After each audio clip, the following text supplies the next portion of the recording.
Hey everybody, it's Spencer Hakimian and welcome back to another episode of What's Moving Your Money. On today's episode, we are going to be talking about whether or not the AI hype is beginning to fade and what the market prices are telling us.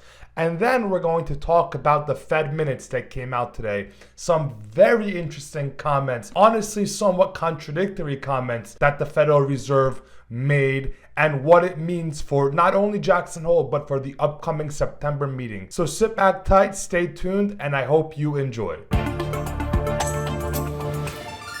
So, the AI trouble began just a day ago when Sam Altman began telling some reporters that he thinks AI is in a bubble. Now, Sam Altman is obviously the CEO of OpenAI, which is the owner of ChatGPT, and for all intents and purposes, Sam Altman is the face of AI, especially consumer-facing AI. You think AI, you think ChatGPT, you think Sam Altman. And for him to make a comment like that is just extraordinary, to be frank. It is crazy to hear the face of an industry tell people voluntarily that he thinks his own industry is a bubble. Now, I do have a theory as to why he did this. Sam Altman just finished a $500 billion raise for OpenAI and got it valued at such.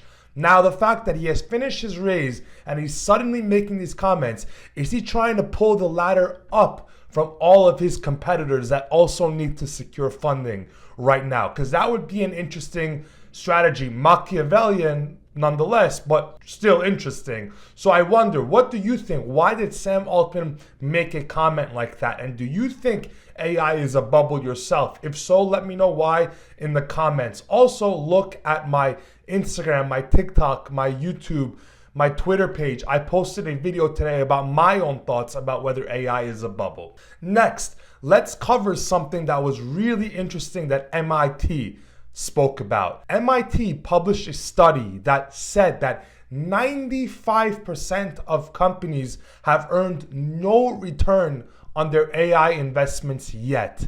95%. Now that is a staggering number.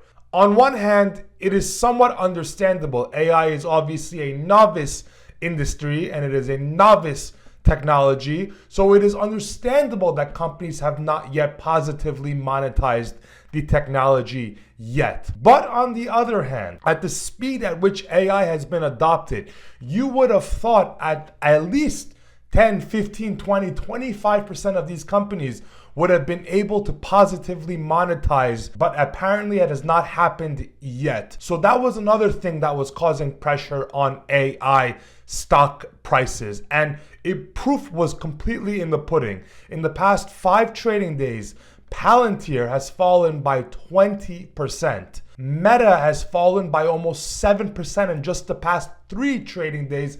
And Nvidia fell by almost 8% in just 2 trading days. So there is definitely a rotation right now that is happening out of AI. I don't know yet if it's a breather or if it's a more permanent rotation, but investors are beginning to question the valuations and the multiples that they are paying to own AI names. One final thing on AI before we move on is right now, and I've done videos on this in the past, I've done multiple videos actually, AI is essentially the whole economy right now. AI contributed more to growth in the second quarter of 2025 than all of consumer spending alone. It is what is holding up a rather fragile economy at the moment. So if we do begin to get some pullback in AI spending, or in the hype around AI, or in the investments into AI, we might rapidly see that this economy was not as strong as AI was making it appear to be. And if that is the case, do we begin to refocus on all the trouble? As an example, a retailer like Target came out today and they had to lower their guidance, citing a weak consumer. So yes, the economy and asset prices are holding up for now, but that is largely due to AI. If that is the last thing that's holding it up, and if it stops, what happens next? I want you to let me know in the comments what you think about that. My personal thoughts aren't all that pretty. Now, to get to the Fed meeting today, I thought it was very interesting. Let me just quickly recap what they said for those of you that did not catch it. They essentially said that they see more risks to inflation than they see to the labor market. The Fed has a dual mandate. Number one is 2% inflation. Number two is stable unemployment. They basically are saying that right now they're more concerned about inflation overshooting to the upside than they are employment undershooting to the downside.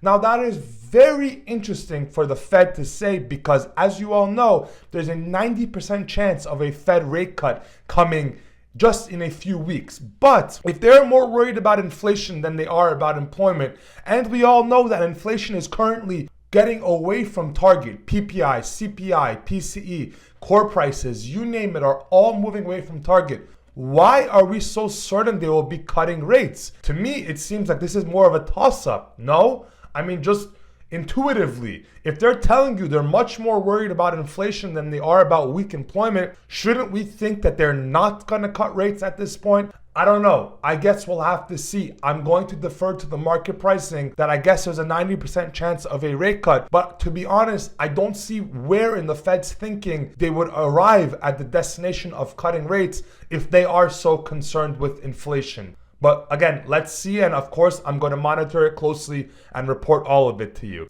The next interesting comment that the Fed made was that they believe the effects of tariffs have not even started. Forget that they haven't finished. The Fed thinks they haven't even started yet, which again, we all know tariffs are inflationary. We all know tariffs raise prices. It kind of makes me wonder, why therefore is the market so certain we are going to get a rate cut? This is not the kind of communication that comes out of a central bank that is trying to foreshadow a rate cut or telegraph a loosening of monetary policy. If anything, this sounds like a central bank that wants to tighten monetary policy, make real interest rates even higher than they currently are. But I guess we'll see.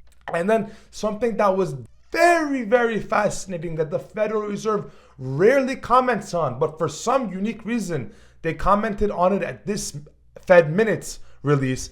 They said they are worried about the elevated asset prices they are seeing across capital markets. So not just stocks, not just bonds, not just private credit, not just crypto, not just commodities, everything. And again, does that sound like the comment that a central bank makes before they cut rates? Cutting rates is good for asset prices. Cutting rates boosts the present value of discounted cash flows. It boosts the valuation of asset prices. So therefore, why would we think they are going to cut rates if they made these three comments? They're more worried about inflation than employment. They think tariff effects haven't even started, and they're concerned about elevated asset prices. I don't know. This just does not sound like a central bank that is about to cut. Before I let you guys go, I want you guys to let me know. Do you guys think we are cutting 25 basis points next month? Do you think we're going to cut not at all? Do you think we're going to cut by 50 bips? Do you think we might even raise by 25 bips? It is truly an open meeting. So I'm really opening the floor to you guys. I want all of you guys to let me know what you guys think. Are we going to get a rate cut? Or are we going to keep rates steady? Or do we even possibly raise rates next month? Please let me know in the comments. And thank you very much. And I'll see you again on Friday.